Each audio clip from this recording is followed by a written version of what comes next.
வணக்க மக்களே. நம்ம கார்த்திக் கதையில நவம்பர் 26 என்ன நடக்க போகுது அப்படிங்கறத பத்தி தாங்க இந்த வீடியோல இப்ப நம்ம பார்க்க போறோம். இந்த வீடியோவுக்கு மறக்காம லைக் பண்ணிக்கோங்க. நீங்க லைக் பண்றதுதான் எங்களுக்கு அடுத்த வீடியோ போடுறதுக்கு ரொம்பவே இன்ட்ரெஸ்டிங்கா இருக்கும். சோ மறக்காம லைக் பண்ணிட்டு இந்த வீடியோவை பாருங்க. என்ன நடக்குது அப்படின்னு பாத்துக்கிட்டீங்கன்னா, நம்ம ஹீரோ இருக்காருல்ல, அவரு எப்படியோ அந்த கோவில்ல வச்சிருக்கிற ஆயுதத்தை கண்டுபிடிச்சிடுறாரு. அதுவும் சண்முகம் சொல்றாரு, சார் இங்க பாருங்க, அதுக்காக ஜிபிஎஸ் வச்சிருக்கேன், அதை வச்சு கண்டுபிடிச்சிடலாம் அப்படின்னு சொன்னதோட ஹீரோவும் சரி அப்படின்னு சொல்லிட்டு நேரா அந்த யாக பூஜைக்கு வராங்க. அப்போ அந்த சண்முகம் சொல்றாரு, ஐயா இதுலதான் ஏன் இருக்கு அப்படின்னு சொன்னதோட ஹீரோ வந்துட்டு அந்த மாலையை எடுக்க ஐயர் கேக்குறாரு, ஐயா எதுக்கையா அதை எடுக்கிறீங்க? அப்ப ஹீரோ சொல்றாரு, இந்த மாலை வேணா, இதை விட நாங்க இன்னும் பெரிய மாலை வச்சிருக்கோம் அப்படின்னு சொல்ல ஐயரும் சரிங்கய்யா அப்படின்னு சொன்னதோட ஹீரோ அந்த மாலையை எடுத்துக்கிட்டு வெளியில போறாரு. அப்போ நம்ம வில்லி வந்துட்டு இத பாக்குறாங்க. என்ன இது, இவன் நம்ம வச்சிருக்கிற பொருளை சுலபமா கண்டுபிடிச்சிட்டானே அப்படின்னு. அப்போ ஈஸ்வரி இதை பார்த்துட்டு, என்ன இது மாப்பிள்ள மாலைய மாத்துறாது, ஏதாவது பிரச்சனையா இருக்குமோ அப்படின்னு ஈஸ்வரி நினைக்கிறாங்க. அப்போ ஈஸ்வரி நேரா ஹீரோ கிட்ட வந்துட்டு, மாப்பிள்ள என்னாச்சு அப்படின்னு சொல்ல, அப்ப ஹீரோ சொல்றாரு, அத்தை கொஞ்ச நேரத்துக்கு அப்புறம் என்னாச்சு அப்படின்னு சொல்றேன். இது கேட்டதும் ஈஸ்வரியும் சரிங்க மாப்பிள்ள, ஏதாவது பிரச்சனை அப்படின்னா என்கிட்ட சொல்லுங்க.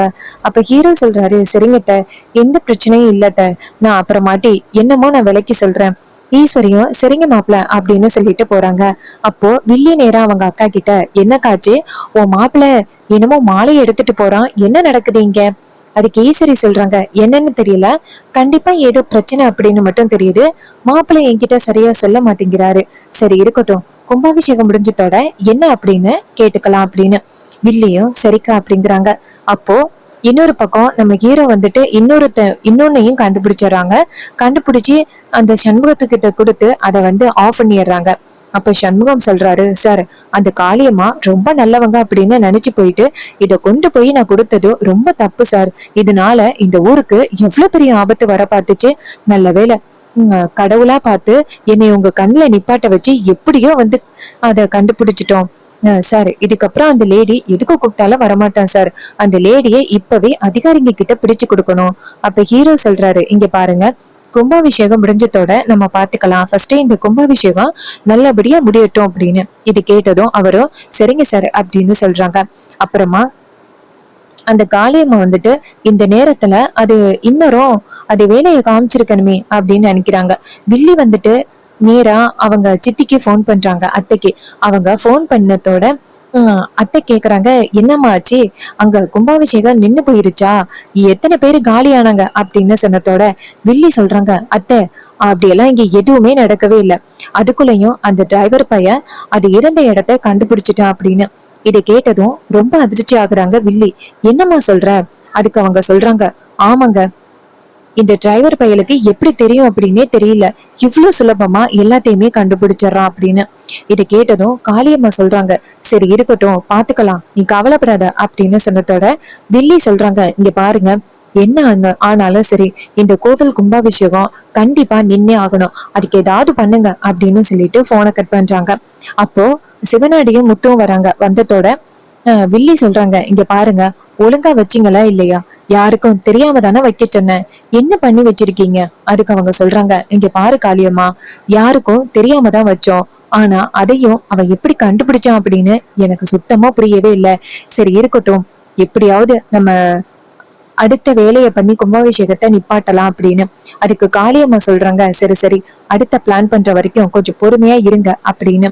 இன்னொரு பக்கம் நம்ம ஹீரோ வந்துட்டு கோவில் கும்பாபிஷேகத்தை நடத்துறதுக்காக அந்த இடத்துல போய் நிக்கிறாரு. யாக பூஜை சிறப்பா முடியுது. யாக பூஜை முடிஞ்சதோட நம்ம ராஜா தலைமையில கோவில் கும்பாபிஷேகத்தை சிறப்பா நடத்தி முடிக்கிறாங்க. இத பார்த்துட்டு அப்பதான் நம்ம ஹீரோவுக்கு நிம்மதியா இருக்கு. பரமேஸ்வரியும், அப்பாடா எப்படியோ இந்த கும்பாபிஷேகம் நடந்து முடிஞ்சிருச்சு, என் பேரை சொன்ன மாதிரியே இந்த கும்பாபிஷேகத்தை பிரச்சனை இல்லாம நடத்தி முடிச்சுட்டான் அப்படின்னு பாட்டி ரொம்ப சந்தோஷப்படுறாங்க. வில்லி இதை பார்த்துட்டு ரொம்ப அதிர்ச்சி ஆகுறாங்க. எப்படியாவது இந்த கும்பாபிஷேகத்தை நிப்பாட்டணும் அப்படின்னு பார்த்தா இவன் தலைமையில இந்த கும்பாபிஷேகம் நல்லபடியா முடிஞ்சிருச்சு அப்படின்னு வில்லிக்கு சரியான காண்டு. அப்போ நம்ம ஹீரோ என்ன பண்றாருன்னா, நேரா அவங்க அத்தை கிட்ட, அத்தை கும்பாபிஷேகம் முடிஞ்சிருச்சுத்த, என் பேச்சு கேட்டு நீங்க இங்க வந்ததுக்கு ரொம்ப நன்றித்த. ஈஸ்வரி சொல்றாங்க, மாப்பிள்ள நான் உங்க மேல வச்சிருக்கிற மரியாதைனாலதான் இந்த கோவில் கும்பாபிஷேகத்துக்கு எங்க கூப்பிட்டத்தோட வந்துட்டேன். அப்ப ஹீரோ சொல்றாரு, ரொம்ப நன்றித்த அப்படின்னு. அப்போ ஈஸ்வரி நேரா பரமேஸ்வரி கிட்ட வந்துட்டு, இங்க பாரு, நீ சொன்ன மாதிரியே இந்த கோவில் கும்பாபிஷேகத்தை என் புருஷன் தலைமையில நடத்தி முடிச்சாச்சு. இதுக்கப்புறம் தேவையில்லாம என் வீட்டுக்கு வந்துட்டு பேசுற வேலை வச்சுக்க கூடாது. இனிமே உன் குடும்பத்துக்கும் என் குடும்பத்துக்கும் எந்த வகையிலயும் சம்மந்தம் இல்ல. இது கேட்டதும் பரமேஸ்வரி சொல்றாங்க, ஈஸ்வரி என்ன பேசுற? ஈஸ்வரி சொல்றாங்க, ஆமா, கும்பாபிஷேகத்தை நடத்தணும் அப்படின்னு தானே அடிக்கடி வீட்டுக்கு வந்து என்ன ரொம்ப தொந்தரவு பண்ணிக்கிட்டு இருந்த. இனிமே உன் தொந்தரவு எனக்கு சுத்தமா இல்ல. இனிமே தேவையில்லாம வந்து நீ தொந்தரவு பண்ணிக்கிட்டு இருக்க அப்படின்ட்டு நான் டென்ஷன் ஆகவே வேண்டியில்ல.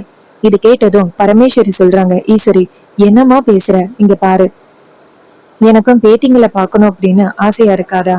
அதுக்கு ஈஸ்வரி சொல்றாங்க, இங்க பாரு, அப்படியெல்லாம் சொல்லிக்கிட்டு இனிமே என் வீட்டு பக்கம் வர்ற வேலை வச்சுக்காத அப்படின்னு நேரா அவங்க பொண்ணுங்களையும் பார்த்து, இங்க பாருங்க, இந்த பாட்டிய எவ்வளவு நேரம் பார்த்து பேசணுமோ பேசிட்டு வந்துருங்க. இதுக்கப்புறம் இவளை பார்க்க வரணும் அப்படின்னோ இல்ல இவன் நம்ம வீட்டுக்கு வரணுமோ அப்படியெல்லாம் எதுவுமே நடக்க கூடாது அப்படின்னு சொல்லிட்டு ஈஸ்வரி அந்த இடத்துல இருந்து போனதோட ரேவதி ரொம்ப அதிர்ச்சி ஆகுறாங்க. பாட்டி நேரா எல்லாரையும் பார்த்து, உங்க எல்லாரையும் பார்க்காம நான் எப்படி இருக்க போறேன்னு தெரியல. ரேவதி, ரோகிணி எல்லாருமே, இங்க பாருங்க பாட்டி, உங்களை நாங்க பார்க்காம இருப்போமா? நாங்க கண்டிப்பா வருவோம் பாட்டி. அம்மா இப்படிதான் கோவத்துல பேசுவாங்க, ஆனா உங்களை நாங்க பார்க்காம இருக்க மாட்டோம் பாட்டி அப்படின்னு சொல்ல, பாட்டியும் சரிம்மா அப்படின்னு சொல்றாங்க. அதுக்கப்புறம் எல்லாரும் கிளம்புறாங்க. பாட்டி ரொம்ப கவலையோட நிக்கிறாங்க. லட்சுமி நேரா பாட்டி கிட்ட, என்ன பாட்டி வருத்தத்தோட நிக்கிறீங்க? பாட்டி சொல்றாங்க, அம்மாடி, இத்தனை நாளும் என் பேத்திக்கு எல்லாருமே என் வீட்டுல வந்துட்டு சந்தோஷமா சிரிச்சு விளையாண்டுகிட்டு இருந்தது எனக்கு ரொம்ப சந்தோஷமா இருந்துச்சு. இப்போ என் பேத்திங்க யாரும் மறுபடியும் வீட்டுக்கு வரதே ஒரு கேள்விக்குறிதான் அப்படின்னு நினைக்கும் பொழுது எனக்கு ரொம்ப கவலையா இருக்கு. அதுக்கு லட்சுமி சொல்றாங்க, இங்க பாருங்க பாட்டி, உங்க பேத்திங்க எல்லாருமே உங்க மேல ரொம்ப அக்கறையோடையும் பாசத்தோடயும் இருக்காங்க. அவங்க கண்டிப்பா உங்களை பார்க்க வராம இருக்க மாட்டாங்க. நீங்க கவலைப்படாதீங்க பாட்டி அப்படின்னு சொல்லிட்டு லட்சுமி ஆறுதல் சொல்றாங்க. அப்புறமா வந்துட்டு நேரா எல்லாரும் வீட்டுக்கு போறாங்க.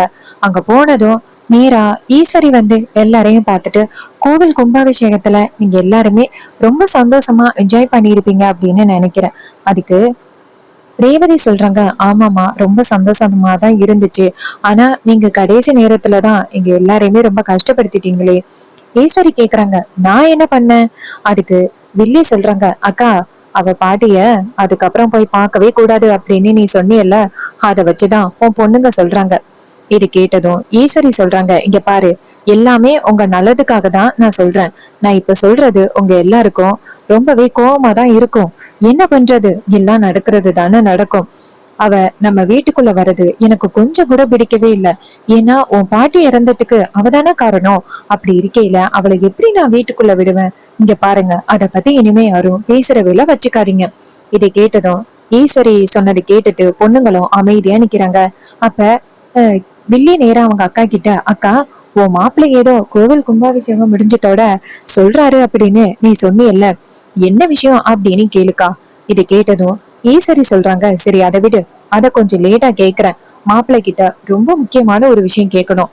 மாப்பிள்ளை, கோவில் கும்பாபிஷேகத்துக்கு முன்னாடி யாக பூஜைப்ப ஏதோ தாம்பலத்துல மாலை இருந்துச்சு, அந்த மாலையை அந்த இடத்துல இருந்து எடுத்துட்டு போனீங்க, எதுக்காக எடுத்துட்டு போறீங்க அப்படின்னு கேட்டதுக்கு, நீங்க அதுல ஏதோ ஒரு பிரச்சனை இருக்கு, அதான் எடுத்துட்டு போறேன்னு சொன்னீங்க. வீட்டுக்கு வந்த பிறகு என்கிட்ட சொல்றேன் அப்படின்னு சொன்னீங்க. என்ன மாப்பிள்ள ஆச்சு அந்த தாம்பலத்துல? அப்படி என்ன இருந்துச்சு அப்படின்னு கேட்க, அப்ப ஹீரோ சொல்றாரு, அத்தை, அந்த தாம்பலத்துல ரொம்ப ஆபத்தான பொருள் இருந்துச்சு. அது மட்டும் அந்த இடத்துல இன்னுமே ரொம்ப நேரம் இருந்திருந்துச்சு அப்படின்னா நம்ம உயிர் எல்லாருக்குமே ஆபத்தாகிருக்கும். இதை கேட்டதும் நம்ம ஈஸ்வரிக்கு ரொம்ப அதிர்ச்சி. என்ன மாப்பிள்ள சொல்றீங்க? அப்ப ஹீரோ சொல்றாரு, ஆமாத்த, அந்த பொருள்ல ரொம்ப ஆபத்தான ஒண்ணு இருந்துச்சு. அதனாலதான் அதை அந்த இடத்துல இருந்து எடுத்துட்டு போனேன். அதை மட்டும் எடுத்துட்டு போகாம இருந்திருந்தா நிறைய பேருக்கு ஆபத்தாகிருக்கும். இதை கேட்டதும் நம்ம ஈஸ்வரிக்கு ரொம்பவே அதிர்ச்சி. என்ன மாப்பிள்ள சொல்றீங்க? இது எல்லாத்துக்கும் யாரு மாப்பிள்ள காரணம் அப்படின்னு. அப்போ வில்லி இதை கேட்டுட்டு அதிர்ச்சி ஆகுறாங்க. ஆகா, இவன் உண்மையை கண்டுபிடிச்சிட்டானா? உண்மையை கண்டுபிடிச்சிட்டா கண்டிப்பா அக்கா காரி கிட்ட சொல்லாம இருக்க மாட்டானே. இப்ப நம்ம என்ன பண்றது அப்படின்னு யோசிக்கிறாங்க. அப்ப ஹீரோ சொல்றாரு, அத்த, இதுக்கு யாரு காரணம் அப்படின்னு எனக்கு தெரியும். அப்ப ஏன் கேக்குறாங்க, சொல்லுங்க மாப்பிள்ள, யாரு காரணம்னு சொல்லுங்க. அவங்களுக்கு கண்டிப்பா நம்ம தக்க தண்டனையே கொடுத்துதான் ஆகணும். அப்ப ஹீரோ சொல்றாரு, அத்தை இது எல்லாத்துக்கும் காரணம் அந்த காளியம்மா தான் அத்தை. அவங்க சிவனாண்டி முத்து இவங்க எல்லாருமே சேர்ந்துதான் இந்த கும்பாபிஷேகத்தை நிப்பாட்டுறதுக்காக இப்படிப்பட்ட ஒரு காரியத்தை எல்லாம் பண்ணிக்கிட்டு இருக்காங்க. அவங்களை எல்லாம் மீறிதான் இந்த கும்பாபிஷேகத்தை இப்ப நல்லபடியா நடத்தி முடிச்சிருக்கோம். இது கேட்டதும் ஈஸ்வரி சொல்றாங்க, மாப்பிள்ள அவனுங்க கொஞ்சம் கூட திருந்தவே மாட்டானுங்க போல, ஏன் தான் இப்படி பண்றானுங்க? சரிங்க மாப்பிள்ள, அவங்களுக்கு வேற யாரோ ஒருத்தவங்க உதவி பண்றாங்க, அதனாலதான் அவ்வளவு சுலபமா கோவில் கும்பாபிஷேகத்துக்குள்ளேயே அவ்வளவு பேரு இருக்கும் போதே அவனுங்க கொண்டாந்து அந்த ஆபத்தான பொருளை வச்சிருக்கானுங்க. அது யாருன்னு கண்டுபிடிச்சிங்களா மாப்பிள்ள? அப்ப ஹீரோ சொல்றாரு, அத்தை அதெல்லாம் யாரு அப்படிங்கறத நான் கண்டுபிடிச்சிட்டேன். ஆனா அது யாரு அப்படிங்கிற விஷயத்த உங்ககிட்ட சொன்னா கண்டிப்பா நீங்க ரொம்பவே ஒரே பண்ணுவீங்க அத்தை. இதை கேட்டதும் ஈஸ்வரி சொல்றாங்க, மாப்பிள்ள நீங்க யாருன்னு சொல்லுங்க மாப்பிள்ள, அதுக்கப்புறம் நான் பாத்துக்கிறேன். ஹீரோ சொல்றாரு, அத்தை அப்ப கண்டிப்பா அவங்களுக்கு என்ன தண்டனை கொடுக்கணுமோ அதை கொடுப்பீங்க தானே? ஈஸ்வரி சொல்றாங்க, ஆமா மாப்ள, அவங்களுக்கு என்ன தண்டனை கொடுக்கணுமோ அதை நான் கண்டிப்பா கொடுப்பேன். நீங்க யாருன்னு மட்டும் என்கிட்ட சொல்லுங்க. இது கேட்டதும் நம்ம ஹீரோ சொல்றாரு, அத்தை உங்க தங்கச்சிதான். இது கேட்டதும் ஈஸ்வரி சொல்றாங்க, இங்க பாருங்க மாப்ள, என் தங்கச்சியா? எப்படி மாப்பிள்ள என் தங்கச்சி அப்படின்னு? அப்ப வில்லி ஷாக் ஆகி, அக்கா எனக்கு அப்பவே தெரியும்க்கா, ஓ மாப்பிள்ள எப்படியும் என் மேலதான் பழி போடுவான் அப்படின்னு எனக்கு நல்லாவே தெரியும். அதே மாதிரி என் மேல பழி போட்டுட்டான் பத்தியா? உன் மாப்பிள்ளைக்கு என்ன ஆசை தெரியுமா? உன்னையும் என்னையும் எப்படியாவது பிரிக்கணும், அதுதான் அவனுக்கு ஆசை. உன்னையும் என்னையும் பிரிச்சு என்னை எப்படியாவது இந்த வீட்டை விட்டு துரத்தணும். ஆரம்பத்துல இருந்து அதுக்குதான் அவன் முயற்சி பண்ணிக்கிட்டு இருக்கான்க்கா. இது கேட்டதும் ஈஸ்வரி நேரா ஹீரோவை பார்த்து, மாப்பிள்ள நீங்க யார வேணாலும் சொன்னாலும் நான் கண்டிப்பா ஒத்துக்கிட்டு இருந்திருப்பேன். ஆனா ஏன் தங்கச்சி அப்படின்னு சொல்றீங்க, சோ கண்டிப்பா என்னால இந்த விஷயத்த அக்செப்ட் பண்ணிக்க முடியாது. அப்ப ஹீரோ சொல்றாரு, அத்தை உங்க தங்கச்சி தான் இப்படி பண்ணாங்க அப்படிங்கிறதுக்கான ஆதாரம் என் கையில இருக்கு. அப்ப மயில சொல்றாரு, ஆமத்த ஆரம்பத்துல இருந்து அவங்க தான் இப்படி ஒரு காரியத்தை பண்ணிக்கிட்டு இருக்காங்க. இது கேட்டதும் நம்ம ஈஸ்வரி ரொம்ப அதிர்ச்சி ஆகுறாங்க. மாப்பிள்ள என்னால நம்பவே முடியல, ஏன் தங்கச்சி இப்படி ஒரு காரியத்தை பண்ணுவாளா அப்படின்னு நான் கொஞ்சம் கூட எதிர்பார்க்கவே இல்லை மாப்பிள்ள. அப்ப ஹீரோ சொல்றாரு, அத்தை ஆரம்பத்துல இந்த வீட்டுக்கு வந்த போது கூட நான் தான் அப்படி நினைச்சேன், கண்டிப்பா சொந்த தங்கச்சி வீட்டுக்குள்ளே இருந்து இப்படி எல்லாம் பண்ண மாட்டாங்க அப்படின்னு தான் நானும் நினைச்சேன். ஆனா பண்ற வேலைகள் எல்லாம் பார்த்தா அவங்கதான் இப்படி எல்லாம் பண்ணாங்க அப்படின்னு நினைக்க முடியுது. எனக்கே ரொம்ப ஆச்சரியமா தான் இருக்கு. அத்தை இதுக்கு மேலேயும் அவங்கள இந்த வீட்டுக்குள்ள வச்சிருந்தீங்க அப்படின்னா இன்னுமே இந்த குடும்பத்துக்கு நிறைய பிரச்சனைகள் வர்றதுக்கு வாய்ப்பு இருக்கு. சோ அவங்கள இப்பவே வீட்டை விட்டு அனுப்பிடுங்க. அவங்க வந்துட்டு சிவனாண்டி கூட நிறையவே பிளான் பண்ணியிருக்காங்க. அவங்களுக்கு சிவனாண்டி கூட சேர்ந்து வாழணும் அப்படிங்கறது ஆசை. பேசாப்ல அந்த சிவனாண்டி கூடயே நீங்க இவங்களை அனுப்பிட்டீங்க அப்படின்னா எந்த வித பிரச்சனையும் இல்லை. இதை கேட்டதும் ஈஸ்வரி சொல்றாங்க, ஆமா மாப்பிள்ள நீங்க சொல்றது சரிதான், இவளை சிவனாண்டி கூடயே அனுப்புறதுதான் நல்லது. ஏன்னா அவங்க கூட தானே சேர்ந்து இவ இவ்வளவு பிளான் பண்ணிருக்கா. சோ இவளை இப்பவே அனுப்புறேன் அப்படின்னு. அதுக்கு வில்லி சொல்றாங்க, அக்கா என்னக்கா நீ இப்படி பேசுற? அவன் சொல்றான் அப்படின்னு இங்க பாரு, எனக்கும் அந்த ஆளுக்கும் எந்த வகையிலயுமே தொடர்பு கிடையாது. நீ தேவையில்லாம ஏன் மேல பழி போடாதக்கா. நான் அப்படியெல்லாம் இல்லக்கா. இங்க பாரு, எனக்கு வந்துட்டு நீதான் உலகம் அப்படின்னு உன் பின்னாடியே நான் சுத்திக்கிட்டு இருக்கேன். அதை விட்டுட்டு நீ இப்படி எல்லாம் வந்துட்டு என் மேல பழி போடுற. இங்க பாருக்கா, நான் உன்னை விட்டு எங்கேயுமே போக மாட்டேன்க்கா அப்படின்னு. இதை கேட்டதும் ஈஸ்வரி சொல்றாங்க, இங்க பாரு நீ வந்துட்டு நிறைய தப்பு பண்ணிருக்க அப்படிங்கிறது எனக்கே கொஞ்ச நாள் சந்தேகமா தான் இருந்துச்சு. அதே மாதிரி மாப்பிள்ளையும் என்கிட்ட உண்மையை நிரூபிச்சுட்டாரு. சோ இதுக்கு மேலயும் நீ இந்த இடத்துல இருக்க வேணாம், இந்த இடத்துல இருந்து தயவு செஞ்சு என் மானத்தை வாங்க வேணாம், இந்த இடத்த விட்டு போ அப்படின்னு சொன்னதோட வில்லிக்கு பேரதிர்ச்சியா இருக்கு. என்னடா இது, அக்காக்காரி இப்படி நம்மள தூக்கி எறிஞ்சு பேசிட்டாளே, எப்படியும் இவ வந்துட்டு நம்ம மேல எந்த வித தப்பும் சொல்ல மாட்டா, நம்ம என்ன பண்ணாலுமே இவ வந்து நம்ம மேல நம்பிக்கையோட இருப்பா அப்படின்னு நினைச்சா. ஆனா கடைசியில இப்படி பண்ணிட்டாளே, நம்ம எப்படி இவகிட்ட புரிய வைக்கிறது? இதுக்கு மேல இவள்கிட்ட புரிய வைக்க முடியாது போலயே. எப்படியும் நம்மள வீட்டை விட்டு அனுப்புறதுக்கு தானே முயற்சி பண்றா. நான் இங்க இருக்கிற வரைக்கும் தானே அக்காக்காரியே பழி வாங்குறதுக்கு பிளான் பண்ணலாம், இந்த வீட்டை விட்டு போயிட்டா நம்மளால எந்த பிளானுமே பண்ண முடியாதே அப்படின்னு வில்லி நினைக்கிறாங்க.